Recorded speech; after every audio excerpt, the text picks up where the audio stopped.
টানা বৃষ্টিপাত উজানের ঢলে ফেনীর অবনতি হয়েছে বন্যা পরিস্থিতির। পরশুরাম, ফুলগাজী ও ছাগলনাইয়া উপজেলার মুহুরী, সেলোনিয়া ও কহুয়া নদীর বেড়িবাঁধে অন্তত 21টি স্থানে ভয়াবহ ভাঙন দেখা দিয়েছে।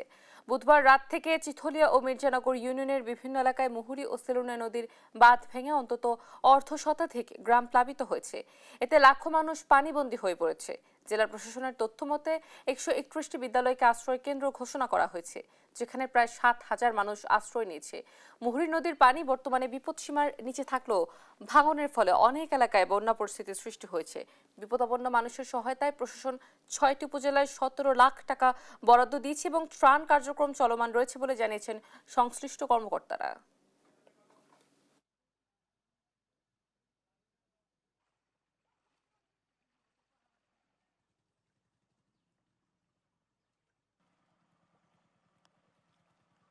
ভারত থেকে পানি আসিয়ে আমাদের বাড়ির লগে দিয়ে ঘরের লগে দিয়ে আপনার এই বেড়িবান্ধের উপর দিয়ে পানি প্রবাহিত হয়েছে।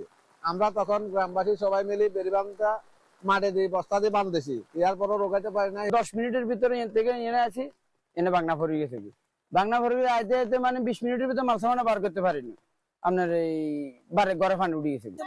এই আমাদেরকে শক্ত করে বেরিবেনটা শক্ত করে মজবুত করে বান্ধি দিয়ে, ঠিক আছে না? আমরা ভবিষ্যতে আর এরকম কষ্ট করতে হইব না।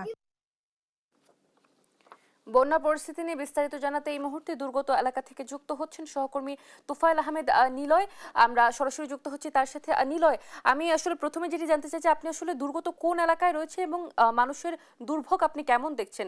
ঝুঁকিপূর্ণদের আশ্রয় কেন্দ্রে নেওয়া হয়েছে কিনা এবং সর্বশেষ কি তথ্য রয়েছে আপনার কাছে আমাদের জানাবেন।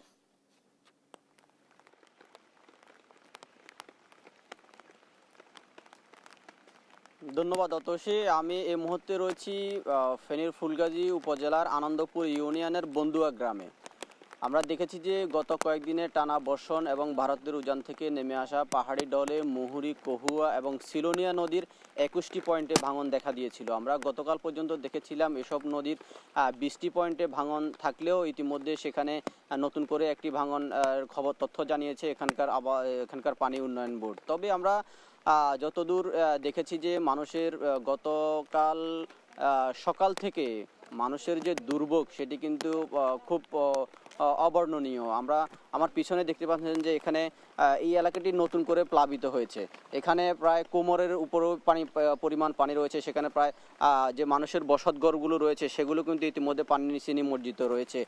ভারতের উজান থেকে নেমে আসা পাহাড়ি ঢলে এইসব গ্রামের পর গ্রাম কিন্তু ইতিমধ্যে প্লাবিত হচ্ছে। আমরা উপজেলা প্রশাসনের সাথে কথা বলেছি। উপজেলা প্রশাসন আমাদেরকে যেটি জানাচ্ছেন যে ইতিমধ্যে ফেনীর যে 3টি উপজেলা অর্থাৎ ফুলগাজী, পরশুরাম এবং ছাগলাইয়া উপজেলা ইতিমধ্যে বেশ কিছু গ্রাম প্লাবিত হচ্ছে। সেখানে উপর থেকে যে পানিগুলো আসছে সেগুলো যতই ভাটার দিকে যাচ্ছে ততই ভাটার নতুন নতুন এলাকাগুলো কিন্তু প্লাবিত হচ্ছে বলে তিনি উপজেলা প্রশাসনের পক্ষ থেকে আমাদেরকে জানানো হয়েছে। তবে এখানকার পানি উন্নয়ন বোর্ড আমাদেরকে বলছে যে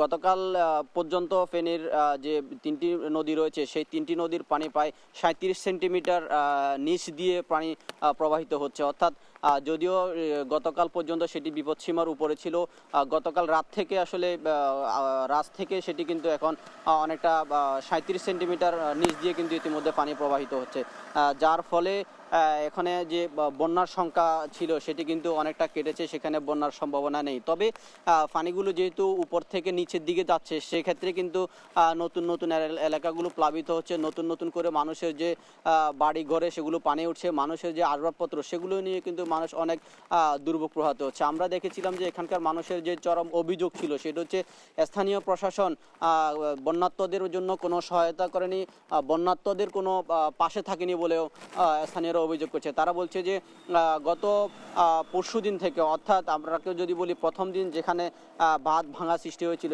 তারপর থেকে আসলে স্থানীয় প্রশাসন মানুষের ঘর বাড়িতে পানি ওঠার পরে মানুষ কিন্তু তারা ঠিকমতো খাওয়া দাওয়া করতে পারেনি। তাদেরকে আসলে কোনো ধরনের খাদ্য সহায়তা উপজেলা প্রশাসন থেকে দেয়নি বলে কিন্তু স্থানীয়রা অভিযোগ করছেন। তবে এর বিপরীতে আমরা গতকাল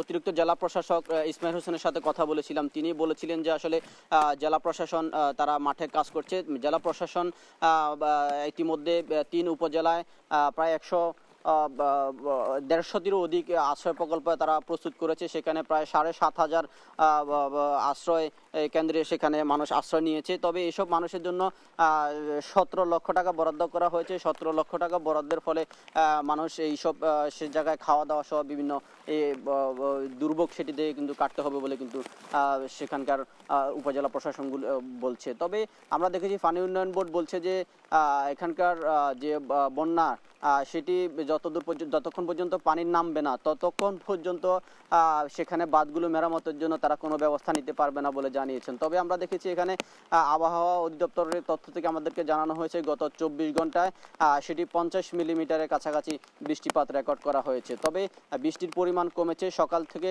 রাত থেকে বৃষ্টির পরিমাণ কমলেও সকাল থেকে কিছুটা বৃষ্টি বাড়ছে আমরা দেখেছি। তবে এই ছিল আমার কাছে বন্যা নিয়ে সর্বশেষ তথ্য। নিলয়, ধন্যবাদ আপনাকে। দর্শক, বন্যা পরিস্থিতি জানাচ্ছিলেন আমাদের সহকর্মী তোফায়েল আহমেদ নিলয়।